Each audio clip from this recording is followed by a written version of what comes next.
Gold trusted gold buyers తాకట్టులో ఉన్న బంగారాన్ని విడిపించి ఈ రోజు ఉన్న మార్కెట్ ధరకే కొనబడును. మరిన్ని వివరాలకు సంప్రదించండి 77107720. టాలీవుడ్ ఇండస్ట్రీలో తీవ్ర విషాదం నెలకొంది. ప్రముఖ కమెడియన్ ఫిష్ వెంకట్ కనుమూశారు. అయితే 5 ఏళ్లుగా కిడ్నీ సమస్యతో బాధపడుతున్నారు ఆయన. ఆరోగ్యం పూర్తిగా క్షీణించడంతోనే తుది శ్వాస విడిచినట్టు తెలుస్తోంది. అయితే ఆయన మృతిని టాలీవుడ్ పట్టించుకోకపోవడం పైన మరింతగా ఈ సంఘటన బాధాకరంగా మారింది. 100కు పైగా సినిమాల్లో ఎంతో మంది సీనియర్ యాక్టర్స్తో ఫిష్ వెంకట్ నటించారు. కానీ ఆయన మృతి పైన ఏ ఒక్కరు కూడా ఇప్పటి వరకు స్పందించకపోవడంతో విమర్శలు వెలువెత్తుతున్నాయి. ఎన్నో సినిమాల్లో తనదైన శైలిలో కామెడీతో ఎంటర్టైన్ చేసినటువంటి ఫిష్ వెంకట్ తనకంటూ ఒక ప్రత్యేక గుర్తింపును తెచ్చుకున్నారు. ఆ తర్వాత నటుడు ఫిష్ వెంకట్ ఇప్పుడు మరణించడం, ఆ తర్వాత టాలీవుడ్ స్పందించకపోవడం పైన పెద్ద ఎత్తున ఆందోళన వ్యక్తమవుతోంది. ముఖ్యంగా తెలంగాణ యాసలో నవ్వులు పూయించడంలో ఆయనను మించిన వారెవరూ లేరు. విలన్స్ గ్యాంగ్లో కమెడియన్గా రాణించారు. అందుకు ఆయన ప్రత్యేక గుర్తింపు సాధించారు. 1 కాదు 2 కాదు ఏకంగా 100కు పైగా సినిమాల్లో నటించారు ఫిష్ వెంకట్. పెద్ద పెద్ద నటులతో స్క్రీన్ షేర్ చేసుకున్నారు.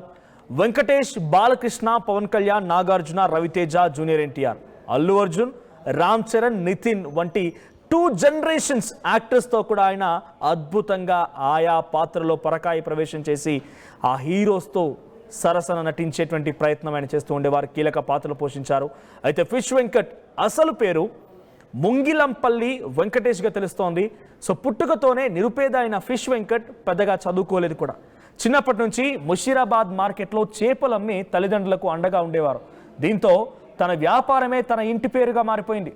1991లో జంతర్ మంతర్ అనే చిత్రంలో వెంకట్కు తొలిసారిగా నటించే అవకాశం వచ్చింది. కానీ ఆ తర్వాత అడపాదడపా కొన్ని సినిమాలు నటించినా పెద్దగా గుర్తింపు రాలేదు. అయితే 2002లో ఆది సినిమాలు నటించి వెంకట్ ఒక్కసారి తొడకొట్టు చిన్న అనే డైలాగ్తో ఫేమస్ అయ్యారు.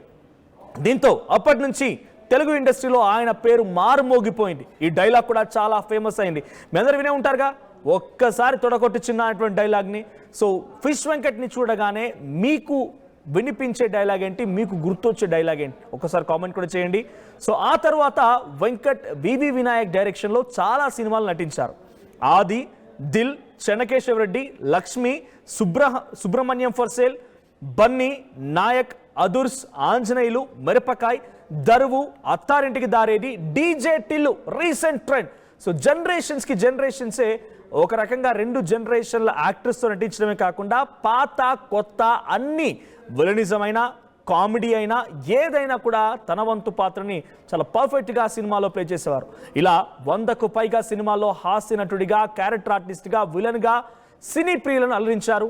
చివరిగా కాఫీ విత్ కిల్లర్ అనే సినిమాలో కూడా నటించారు. సో ఆయన చివరి సినిమా కాఫీ విత్ కిల్లర్, అదే అతని చివరి సినిమాగా తెలుస్తోంది. సో ఇలా ఎన్నో సినిమాలు నటించిన ఫిష్ వెంకట్కు కష్ట సమయంలో టాలీవుడ్ ఆసరగా నిలవలేకపోయింది. కిడ్నీ సమస్యతో ప్రైవేట్ ఆసుపత్రిలో ఫిష్ వెంకట్ చేరిపోయి డయాలసిస్ ట్రీట్మెంట్ జరిగింది.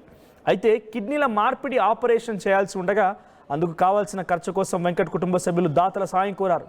కానీ టాలీవుడ్ నుంచి ఫిష్ వెంకట్కు కొద్ది మాత్రమే సహాయం అందగలిగింది.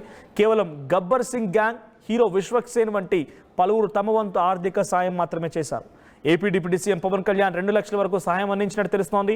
కానీ మిగతా వారెవరు కూడా ఆయన కనీసం పట్టించుకోలేరు. ఆయన చనిపోయినప్పుడు కూడా కనీసం చివరి చూపుకైనా ఏ ఒక్క హీరో వెళ్ళలేదు. ఓ కుటుంబ సభ్యులను పరామర్శించలేదు. కనీసం సంతాపం కూడా తెలియజేయలేదు. సోషల్ మీడియాలో నిత్యం యాక్టివ్గా ఉండేటువంటి ఆ స్టార్ యాక్టర్లు, స్టార్ హీరోలు, స్టార్ డైరెక్టర్లు కూడా కనీసం ఎప్పుడు చూసినా ట్విట్టర్లో, ఇన్స్టాగ్రామ్లో పోస్టులు పెట్టేవారు కూడా ఆయన గురించి కనీసం కండోలెన్సెస్ తెలిపేటువంటి పోస్టులు కూడా చేయలేదు. అయితే ఇటీవలే కోటా శ్రీనివాసరావు చనిపోయినప్పుడు ఎంతో మంది సీనియర్ నటులు స్పందించారు. కానీ ఇప్పుడు ఫిష్ వెంకట్ చావును మాత్రం టాలీవుడ్ పట్టించుకోకపోవడం పైన సర్వత్రా విమర్శలు వెలువెత్తుతున్నాయి. ఆర్టిస్టులంతే ఇంత చూర్ణ చూప అని నెటిజన్లు కూడా ప్రశ్నిస్తూ ఉన్నారు. చావు విషయంలో ఎవరైనా ఒకటే అంటూ సోషల్ మీడియాలో కామెంట్స్ కూడా పెడుతున్నారు. నిజంగా టాలీవుడ్ ఫిష్ వెంకట్ని విస్మరించిందా? టాలీవుడ్ పూర్తిగా చిన్న పెద్ద అనేటువంటి తేడాలతో కొంతమంది ఆర్టిస్టులని పట్టించుకోవడం మానేసిందా? అందరికీ ఒకే రకమైనటువంటి సమన్యాయం లేదా? అందరినీ ఒకే రకమైనటువంటి విధానంతో గౌరవించేటువంటి పద్ధతి లేదా? సో మీ అభిప్రాయం ఏంటి? కామెంట్ చేయండి. తెలుగులో ఫాస్టెస్ట్ న్యూస్ ఇప్పుడు కొత్త అవతారంలో 5 సెకండ్లోనే పూర్తి వార్తా సమాచారం మీ చేతిలో. సోషల్ మీడియా ట్రెండ్స్ మీ కళ్ళ ముందుకే live TV and voice search ఆప్షన్స్తో ఇప్పుడే డౌన్లోడ్ చేయండి. యాప్ లింక్ డిస్క్రిప్షన్లో ఉంది.